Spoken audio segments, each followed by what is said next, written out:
두 번째 방문국은 프랑스입니다.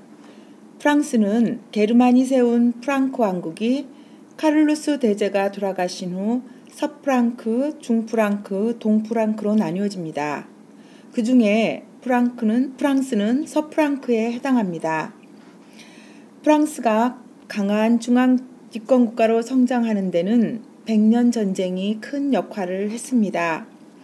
절대 왕정을 이룬 때는 루이 14세이고 이때 베르사유 궁전을 지었습니다.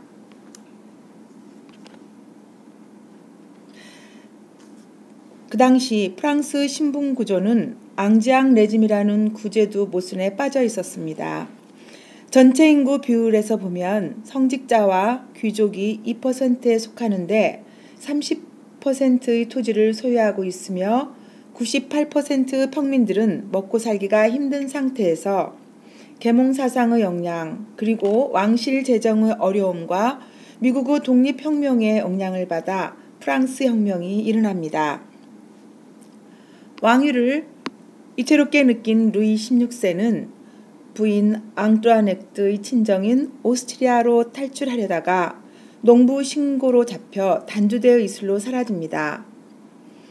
혁명 전파를 두려워한 오스트리아와 전쟁을 할 때 프랑스 의용군들이 불렀던 노래가 라마르세즈이며 군가였으나 나중에는 국가가 됩니다. 혁명 성공 후 로베스피에르가 혁명 정부를 이끌면서 공포 정치를 자행합니다. 이에 프랑스의 위급한 사태를 구하기 위해 쿠데타를 일으켜 임시정부를 세운 사람이 나폴레옹입니다.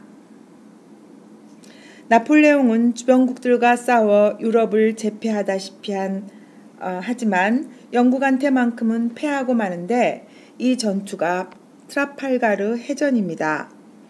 이 싸움에는 영국의 넬슨 제독이 함께합니다.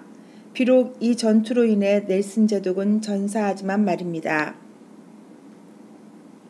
패한 나폴레옹은 대륙 봉쇄령을 내려 영국을 왕따시키려 했는데 오히려 대륙의 나라들이 불편함을 느껴 몰래 영국과 교역을 하다가 대표적으로 발각된 나라가 러시아입니다. 나폴레옹은 러시아를 침략했지만 기후 파악을 하지 못해서 춥고 배고픈 가운데 대패하고 맙니다. 엘바 섬으로 귀향을 가게 되었다가 탈출하여 다시 황제의 자리에 앉아 100일 동안 정치하다가 세인트 헬레나 섬에 가서 생을 마감하게 됩니다.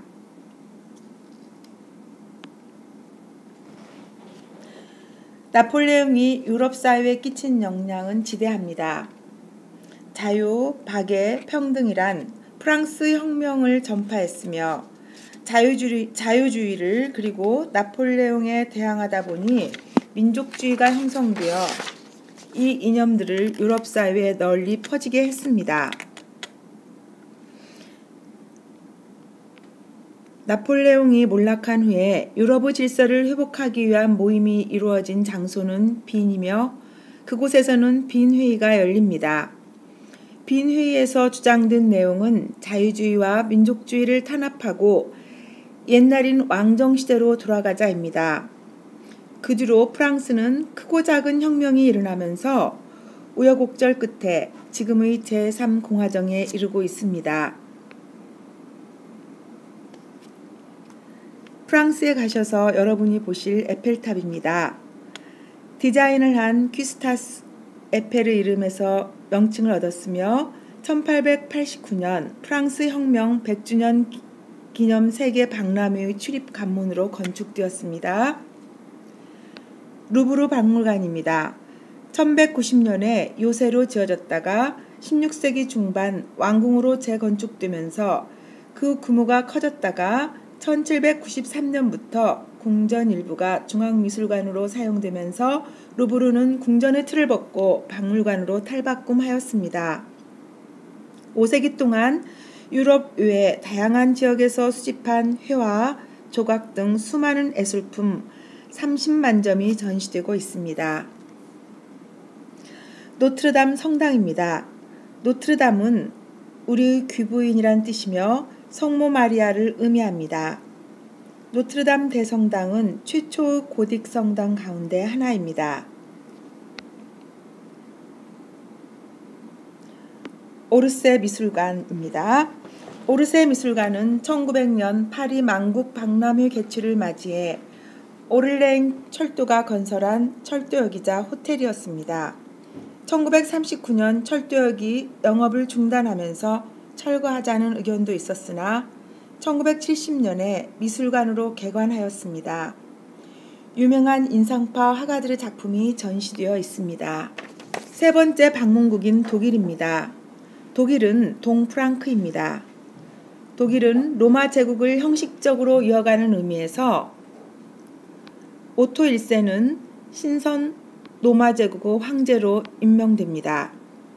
즉 교황청의 신여 역할을 자청해서 합니다. 중세 교회가 유럽 전체에서 부패해가면서 면벌부를 파는 사건이 있게 되고 루터는 95개의 방반문을 비텐베르크 성당문에 붙여놓으면서 종교개혁이 일어납니다. 다양하게 퍼진 신교는 구교와의 30년 전쟁을 하였으며 베스트팔렌 조약으로 전쟁이 마무리되지만 독일은 351개국으로 쪼개지는 사태가 벌어집니다. 프러시아의 수상이었던 철혈 대통령인 비스마르크는 독일을 통일했으며 제국주의에 합리하지 못한 독일은 경제공황 후 타개책으로 2차 세계대전을 일으킵니다. 히틀러의 게르만 우월주의에 의한 홀로코스트, 즉 유대인 학살은 유명하며 그 후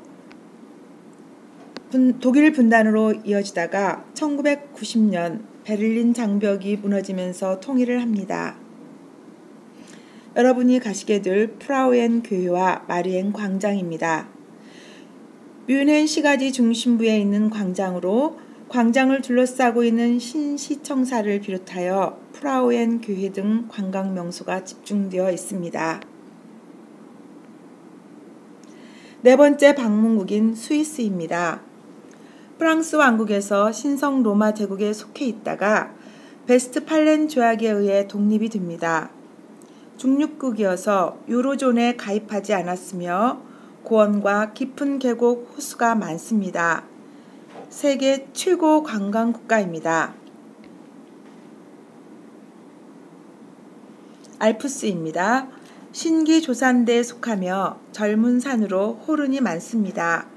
천연 요새로 사용되어지며 알프스 능선에 스위스 국경이 펼쳐져 있습니다. 스위스에서 생산된 시계로 세계에서 가장 값이 나가는 시계라고 합니다. 루체른 호수입니다. 원래 이름은 피어발트 스테터제입니다. 4개의 숲의 땅의 호수라는 뜻이지요. 호수 최대 폭이 38.1km입니다. 옛날 방식의 증기선과 현대 방식의 모터로 운행되는 두 가지 배가 있습니다. 다섯 번째 방문국인 이탈리아입니다. 이 나라는 조상 덕에 먹고 삽니다. 유럽의 원형이 되는 문화유적을 많이 가지고 있습니다.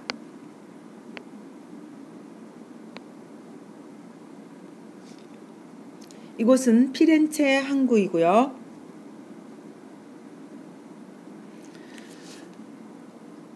이탈리아의 많은 호수의 야경입니다.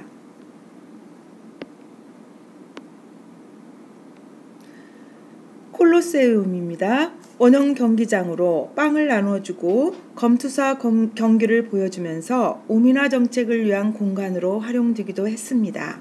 첫 번째 방문국 바티칸입니다. 이탈리아 수도인 로마 시내에 있으며 국경 역할을 하는 장벽으로 둘러싸인 영역으로 이루어져 있는 내륙국가이며 도시국가입니다. 바티칸시는 바티칸 언덕과 언덕 북쪽의 바티칸 평원을 포함해서 0.44km 면적에 약 900명 정도 인구를 지녔으며 면적과 인구로 매우 작은 독립국가입니다.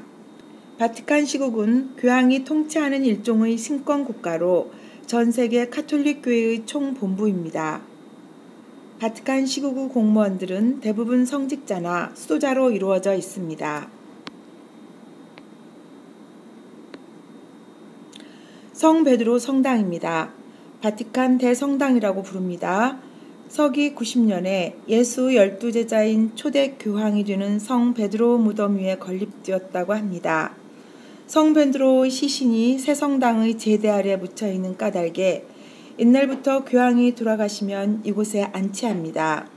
1506년 4월 18일에 시작하여 1626년에 완료되었습니다. 르네상스부터 바로크에 이르기까지 수많은 예술계의 거장들이 주임 건축가 직책을 계승하면서 오랜 세월에 걸쳐 지은 건축 작품으로 당대의 가장 거대한 건물로 여겨집니다. 트레비 분수입니다. 교황 클레멘스 12세의 명을 받아 1732년에 착수하여 1762년에 완성했습니다. 해신 트리톤이 이끄는 전차 위에 해신 넵투누스가 서 있는 모습입니다. 트랩이란 삼거리라는 뜻으로 분수 아래에 있는 광장이 세 갈래 길이 모여지는 곳이어서 붙은 이름입니다. 뒤돌아서서 이 분수에 동전을 던져 넣으면 노마를 다시 방문할 수 있다는 전설이 있습니다. 다시 여행의 의미를 되새겨봅니다.